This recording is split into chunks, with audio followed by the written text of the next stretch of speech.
রাত গভীরে যদি ঠান্ডা হাতের স্পর্শ আপনার গলায় পড়ে এবং আপনার কানের কাছ দিয়ে যদি নিঃশ্বাসের শব্দ আসা যাওয়া করে, তখন আপনার কেমন লাগবে? এবং আপনার সাথে কি ঘটনা ঘটছে তার রহস্য জানার আগে যদি আপনি শুনতে পান, আপনি যে ঘরে থাকেন সেখানে কোনো এক মহিলাকে মেরে পুঁতে ফেলা হয়েছে, আর যার আত্মা প্রতিদিন রাতে আপনার কাছে আসে এবং আপনার সাথে দেখা করে, আপনার কি একটুও ভয় লাগবে না? অবশ্যই ভয় লাগার কথা। বন্ধুরা, আজকে আমি এমনই একটা ভয়ানক ঘটনার কথা শোনাতে যাচ্ছি আপনাদেরকে। আপনারা ধৈর্য সহকারে গল্পটি শুনবেন। আর এই গল্পটা আমি প্রথম থেকেই শোনানোর চেষ্টা করছি, কারণ প্রথম থেকে যদি সাজিয়ে না বলা হয় তাহলে গল্পের কোনো ইন্টারেস্ট থাকে না। তাই আমি প্রথম থেকে, মানে শুরু থেকে কি কি ঘটেছিল সেটা একদম বিস্তারিত জানানোর চেষ্টা করব। আপনারা দয়া করে ধৈর্য সহকারে গল্পটি শুনতে থাকুন। আজকে যে ঘটনাটা শোনাতে যাচ্ছি সেই ঘটনাটা ছিল নোয়াখালীর সেই পুরনো বাংলো। তো ঘটনাটি যেভাবে লেখা আছে আমি সেভাবেই শুরু করছি। আপনারা ধৈর্য সহকারে গল্পটি শুনতে থাকুন। তখনও স্কুলের গণ্ডি পার হয়নি। বাবা রংপুর থেকে নোয়াখালীতে বদলি হয়েছেন। স্কুল জীবনের বন্ধুত্ব খুবই প্রগাঢ় হয়। বুকে কষ্ট নিয়ে এখানকার বন্ধুদের ছেড়ে যাচ্ছি। তার মধ্যে আবার স্টেশনে বাবার জন্য সবাই কান্নাকাটি করছিল। সৎ ও নিরপেক্ষ হিসেবে বাবার সুনাম ছিল, তাই সবার মনোকষ্ট। ফলে বন্ধু বিচ্ছেদ ও বাবার কান্না দেখে মনটা খুবই খারাপ। যথারীতি যখন নোয়াখালীর সোনাপুরে পৌঁছালাম, তখন অভ্যর্থনার জন্য লোক সমাবেশ, মালা দিয়ে বরণ বাবা মাকে। আমার মনটাকে বিশেষ ভালো করতে পারল না। সোনাপুরেই জেলার সব বড় অফিসারদের বাংলো, ডিসি, এসপি, জেলা জজ, সিভিল সার্জন সবারই বাংলো। মাঝখানে শান বাঁধানো ঘাটের দিকে বাড়িগুলোর দেয়াল বেতের, মেঝে পাকা, ছাদ আসফারবেটের, সুন্দর চত্বর, বড় গেট।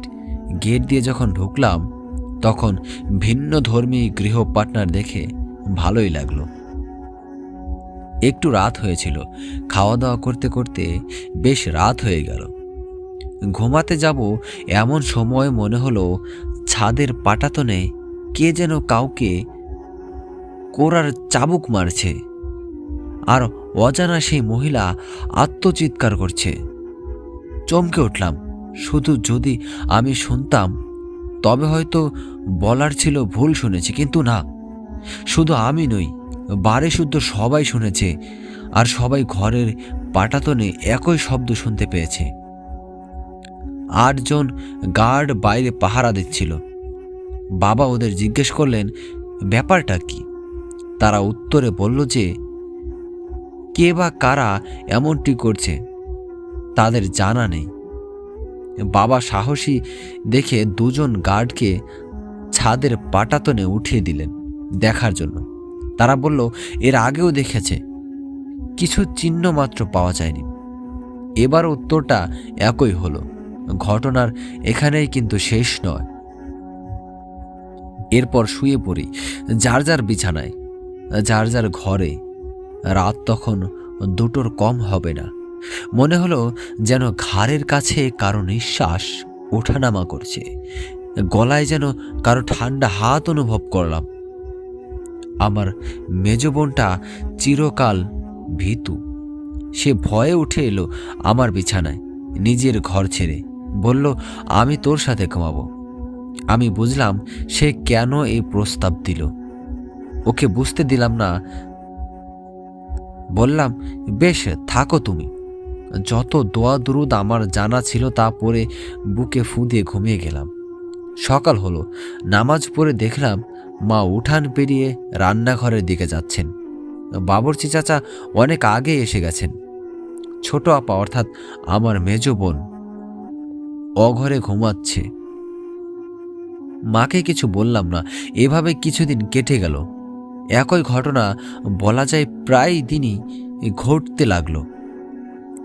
একদিন রাতে এমনটি ঘটার সময় মনে হলো কে যেন ঠান্ডা হাত দিয়ে গলার চিকন হাড়টা খুলে নিল। রাতের বেলায় বিছানা ছেড়ে উঠে দেখার চেষ্টা করলাম, তবে মনে মনে বুঝলাম বাংলোর বাইরে 8 জন গার্ড পাহারা দিচ্ছে, সুতরাং চোর ঢুকেছে একথা কোনো মতে বিশ্বাস করা যায় না। সকালে আজানের শব্দে ঘুম ভেঙে গেল। বিছানা থেকে পা নামাতেই মনে হলো কিসে যেন পা ঠেকল। নিচে চেয়ে দেখি কার্পেটের উপর আমাদের দুবনের গলার চেইন, হাড় দুটো পড়ে আছে। অল্প বয়স, তার উপর এমন অস্বাভাবিক ঘটনা। অস্বস্তি যে লাগেনি তখন, এমন কথা স্বীকার না করলে মিথ্যাই বলা হবে। তাই প্রথম থেকে শুরু করে সেদিন যা ঘটল মাকে সবিস্তারে বললাম। ছোট আপা বলল, হয়তো মা মনে করতেন তার মনের ভুল, ভীতু তো। আমি বলায় মা বললেন, দেখি কি করা যায়। এইভাবে কয়েক মাস কেটে গেল। এর মধ্যে কোনো কোনো ঘটনা বিক্ষিপ্তভাবে ঘটেছে। এর মধ্যে আমার বাবুর্চি চাচার সাথে বেশ ভাব হয়ে গেছে। বাবুর্চি চাচাকে আমি প্রতি রাতের ঘটনা বলি। উনি মাথা নেড়ে বলেন, হ্যাঁ বাবুয়া, এইসবই সত্যি, এরকম ঘটনা সবই এখানে ঘটে। তখনও আমি বুঝিনি আরও একটা অদ্ভুত ঘটনা ঘটতে চলেছে। তখন শীত এসে গেছে। নানি এসেছেন তার একমাত্র মেয়ে জামাইকে দেখতে। বাবার ছোটবেলায় তার মা মারা গিয়েছিল বলে নানিকে খুবই ভালোবাসতেন। সে যাই হোক, পরের দিন বাবা গেলেন ট্যুরে ব্যাগমঞ্জন। কি লেখা আছে, হয়তো এখানে ভুল লেখা আছে, নাকি আমি ভুল বললাম। যাই হোক, যদিও আমি সাধারণত বাবা কোথাও গেলে সঙ্গ ছাড়ি না, কিন্তু এবার যেহেতু নানি এসেছেন সেহেতু গেলাম না। শীতের দিন হলেও সন্ধ্যা থেকে একটু টিপটিপ বৃষ্টি আর বাতাস বইতে শুরু করলো। নানি হঠাৎই অসুস্থ হয়ে পড়েছেন। রাত 10টা পার হয়ে গেছে, বাবা বাসায় নেই। শীতের রাত, তখনও টেলিভিশন চালু হয়নি। সবাই যার যার ঘরে শুয়ে পড়েছে, আর বোধহয় ঘুমিয়েও পড়েছে। আশ্চর্য ঘটনা হচ্ছে, সেদিন ছোট আপা, মা, নানি সবাই অসুস্থ। আয়াকেও ঘুমাতে পাঠিয়ে দিয়েছি, যদিও সে যেতে চাইছিল না। আমি একটা রহস্য গল্পের বই নিয়ে পড়তে বসলাম। নামটা আজ মনে করতে পারছি না। মা বলতেন যে গল্পের বই না পড়লে অনেক কিছুই জানা যায় না, ভাষাও শেখা যায় না। ফলে ছোট থেকেই গল্পের বই পড়ার অভ্যাসটা রপ্ত করে ফেলেছিলাম। সে অভ্যাসটা আজও থেকে গেছে। সজাগ থাকার জন্য বই পড়া শুরু করলাম। কান সজাগ। বেশ রাত তখন। মনে হচ্ছিল নানি যেন নাক ডাকছেন। উঠে গেলাম। উঠে গিয়ে দেখলাম তিনি অঘরে ঘুমাচ্ছেন। ভাবলাম কানের ভুল। নানির ঘর থেকে ফিরে আসতে যাচ্ছি, এবার মনে হলো মা ডাকছেন আমাকে। তাড়াতাড়ি গেলাম মার ঘরে, কিন্তু দেখি তিনিও ঘুমাচ্ছেন অঘরে। ভাবলাম ভুল শুনেছি। আবারও ফিরে এসে বিছানায় বসতে যাব, মনে হলো ছোট আপা ডাকছেন। তড়িঘড়ি তার ঘরের দিকে দ্রুত পায়ে এগোলাম। বসার হলো না। অবাক কাণ্ড, দেখি সেও ঘুমাচ্ছে। এই শীতের রাতে আমার ঘাম ঝরতে লাগলো। এ হতে পারে না। এবার আমি কানে ভুল শুনলাম। তা কি করে হয়? এটা একটা অস্বাভাবিক ঘটনা। এ কথা মনে হতেই বুকের ভেতরটা কেমন শিরশির করে উঠল। মুরব্বীদের বলতে শুনেছি, এরকম অবস্থায় ভয় পেলেই ক্ষতি। ওই অবস্থায় মনে হলো যত অস্বাভাবিক ঘটনা হোক না কেন, ভয় পেলে চলবে না। তবে মনে যাই বলি না কেন, এটা কেমন জানি এক অস্বস্তিকর অবস্থা। কিছুতেই কাটিয়ে উঠতে পারছি না এই আবেশটা। কিন্তু তখনও জানি না আমার জন্য আরও কি ভয়ঙ্কর ঘটনা অপেক্ষা করছিল। মার আঁচল ধরে ঘুরতে ঘুরতে মার মুখে মুখে শুনে আয়াতুল কুরসি মুখস্থ করে ফেলেছিলাম। মনে হলো ভাগ্যে শিখেছিলাম। এর গুণ আর মহাত্ম্য এমন যে কোনো দুষ্টু অশুভ কিছু কাছে ভিড়তে পারবে না। দোয়াটা পরে বুকে ফু দিলাম। মনে সাহস বাড়ল।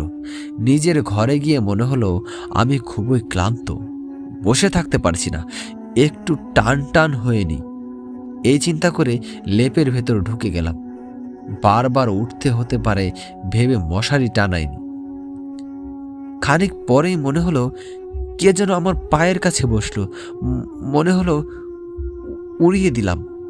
সবাই অসুস্থ, বাইরে গার্ড, সব দরজা বন্ধ। কেমন করে কেউ বা ঢুকবে বাড়ির ভিতরে? এ কথা বলে মনে মনে লেপ দিয়ে ঢাকা মুখ আর খুললাম না। তবে মনের ভেতর থেকে কিন্তু কিছুতেই এই চিন্তা সরাতে পারলাম না, কেউ নিশ্চয়ই বসে আছে পায়ের কাছটায়।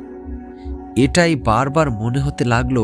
ঠিক তাই, লেপ থেকে মুখ একটু খুলে দেখি যে একজন মহিলা আমার দিকে চেয়ে চেয়ে হাসছে। মাথায় তার ঘোমটা, আমার পায়ের দিকে খাটে বসে তিনি। আমি দেখে মুখটা আবার ঢেকে ফেললাম। না না, ভয় পেলে চলবে না, ভয় পেলেই ক্ষতি। আমি ভয় পাবো না, বারবার বলছি, আর আয়াতুল কুরসি সহ যত সূরা দোয়া জানা ছিল পড়েই যাচ্ছি। শেষে একবার সাহস নিয়ে মারলাম লাথি। ক্লান্ত কিসে যে মারলাম অনুভব করতে পারলাম না। তখনই মনে পড়ল অস্বাভাবিক জিনিসদের আকৃতি থাকে, অবয়ব থাকে না। তখনই হাত পা হিম হয়ে আসতে লাগলো। যতই আমি ভয় পেতে থাকি ততই বুকে সাহস আনবার চেষ্টা করি, দোয়া সূরা পড়ি। লেপ ফাঁক করে চুপ করে দেখতে পাই আমার দিকে চেয়ে মিটমিট হাসছে এই মহিলা। আমার ঘরের জানালা সেই ছোটবেলা থেকেই, কি শীত, কি গ্রীষ্ম, কি বর্ষা, অত্যন্ত একটা হলেও খোলা থাকে। আমার এই ঘরের এই শীতেও একটা জানালা খোলা ছিল। জানালাটা দিয়ে একটা গন্ধরাজ ফুল গাছ দেখা যায়। ওটা লাগাই না এজন্য যে ফুলের সুবাস ওই জানালাটা দিয়ে ঘরে আসে। মাঝে মাঝেই লেপ একটু ফাঁক করে জানালাটা দিয়ে দেখবার চেষ্টা করছি যদি গার্ডের কোনো একজনকে দেখতে পাই। এভাবে দীর্ঘ সময় কেটে গেল। অতি ক্লান্ত দীর্ঘ সময়টা আমার জন্য ভয়ঙ্কর সময় বলে মনে হচ্ছিল। এমন সময় আজানের ধ্বনি শোনা গেল। অমনি মেয়েটি পায়ের কাছ থেকে উঠে গিয়ে জানালা দিয়ে বেরিয়ে গন্ধরাজ গাছটাতে মিশে গেল। আমি বিমূঢ় বিস্ময়ে চেয়ে থাকলাম। ওই অশরীরী মহিলার যাবার পথে আমাদের মতো মানুষের তো জানালা রড ভেদ করে কিছুতেই যাওয়া সম্ভব নয়। এমন ঘটনা মাকে না বললেই নয়। তাই নামাজ পড়ে মার ঘরে গেলাম, মাকে কিছু খাইয়ে ওষুধ খাওয়ালাম। তারপর ধীরে ধীরে ঘটনা খুলে বললাম। মা চুপ করে শুনে গেলেন, কিছু বললেন না। একটু বেলা হলে মা আরদালিকে জিজ্ঞেস করলেন, আর তার কোনো কামেল ফকিরের কথা জানা আছে নাকি? মানে জিজ্ঞেস করছে যে তার কোনো ওঝা বা এরকম ফকিরে জানা আছে কিনা, ডাকলে আসবেন কিনা, এ ব্যাপারে জিজ্ঞাসা করলেন। সে জানালো একজনকে সে চেনে, টাকা পয়সা কিছুই নেয় না। মাঝে মাঝে উনি তার বাচ্চাদের তেল পরা পানি পরা দেন, তাবিজও দেন, কিন্তু একটা পয়সাও নেন না। সবারই উপকার হয়, তারা খুশি মনে কিছু দিতে চাইলেও উনি কিছুই নেন না। আমি আল্লাহর হুকুমেই আল্লাহর বান্দার সেবা করি, আমি যে কিছুই নিতে পারবো না, এই কথা বলেন ওই লোকটা। এমনকি যার চিকিৎসা করেন তার বাড়িতে কিছু খানও না। মা বললেন তার এমনই লোকই চাই। ওনাকে খবর দেওয়া হলো। মা তাকে কষ্ট দেওয়ার জন্য মাফ চাইলেন এবং পুরো ঘটনাই ধীরে ধীরে বললেন তাকে। উনি ঘটনা শুনতে শুনতে আমার কপালের দিকে দেখতে লাগলেন। পরে ঘটনাটা যেখানে ঘটেছে সেই ঘরটা দেখতে চাইলেন। আমি তাকে নিয়ে গেলাম আমার ঘরে। উনি জানালাটার কাছে দাঁড়িয়ে গন্ধরাজ গাছটাকে খুব গভীরভাবে দেখতে লাগলেন। তারপর কিছু আমল করে গাছের দিকে ও জানালাটায় ফু দিলেন। ঘুরে আমাকে নির্দেশ দিলেন এশার নামাজের সময় যেন আমি জানালাটা লাগিয়ে রাখি আর ফজরের নামাজ পড়ার সময় যেন খুলে দিই। যদি কেউ জানালায় টোকাও দেয় তাও যেন না খুলি। মার কাছে ফিরে গেলেন তিনি। বললেন এ মেয়ে ভয় পেলে ক্ষতি হতো। আল্লাহর কালামের বরকত ওখানে ওই গাছের নিচে একটা মেয়েকে খুন করে পুঁতে রেখেছিল কোনো এক মানুষ। এখন সেই দেহ মাটির সাথে মিশে গেছে, এই বলে তিনি চলে গেলেন। আমরা সবাই হতভম্ব হয়ে বসে থাকলাম। বাবা বেগমগঞ্জ থেকে ফিরে এলেন। বাবাকে আমি সমস্ত ঘটনা খুলে বললাম। বাবা শুনে গেলেন মন দিয়ে, শুধু বললেন, উনি যা বলেছেন তা ঠিক মতো মেনে চলো। তারপর প্রতিদিনই জানালায় টোকা শুনতাম, কিন্তু জানালা আর খুলিনি। এসার পর আর কিছু ঘটেনি, তবে ছাদের পাটাতনে কোড়া মারবার শব্দ আর আর্তচিৎকার অব্যাহতই ছিল, কিন্তু শ্বাস প্রশ্বাসের শব্দ আর গলায় ঠান্ডা হাতের স্পর্শের ঘটনা আর ঘটেনি। কিন্তু আমি 30 বছর আগে MA পাশ করে প্রায় 30 বছর অধ্যাপনা করার পরেও ঘটনার কথা ভুলতে পারিনি। কি ঘটল, কে ঘটালো, প্রকৃত সত্যটা কি, আজও মনে প্রশ্ন জাগে, কিন্তু মেলে না উত্তর।